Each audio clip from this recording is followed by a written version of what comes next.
Le Technopole Ingus est un grand parc immobilier. C'est un joueur important dans le marché immobilier à Montréal et il est en milieu urbain. Alors pour nous, c'est clair que le développement d'un projet comme le nôtre ne doit pas entraîner d'impact comme Ingus. La SDA Que génère le développement d'un parc d'entreprise? Toutes sortes de mesures qui ont été implantées pour minimiser nos impacts environnementaux, par exemple des bâtiments certifiés LEED, mais également un plan de gestion des matières résiduelles, c'est-à-dire réduire au maximum les impacts environnementaux que génère le développement d'un parc d'entreprise comme Ingus. La SDA, en fait, a vraiment un rôle de leadership, mais aussi de consultation, de partenariat. Tout le travail qui est fait est un travail d'information, de sensibilisation, mais aussi, je dirais, de coaching auprès des entreprises. On a acheté des bacs à récupération supplémentaires et on s'est assuré que chaque entreprise ait le nombre minimal et adéquat pour optimiser la récupération du papier carton. Donc, dans les différentes sphères d'intervention de notre entreprise, on a des petits outils un peu partout qui facilitent la récupération de nos activités quotidiennes. Alors, chaque locataire accumule ses produits dangereux, les dépose dans son bac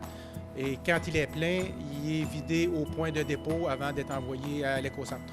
Au niveau social, le projet a également une retombée en ce sens où nous avons accordé un contrat à l'entreprise d'économie sociale Récupération Les Marronniers, qui est maintenant chargée de la récupération du papier carton sur les sites. C'est vraiment intéressant pour nous d'être dans un parc où les valeurs que nous avons, donc les valeurs environnementales, les valeurs solidaires, sont partagées par un ensemble d'entreprises.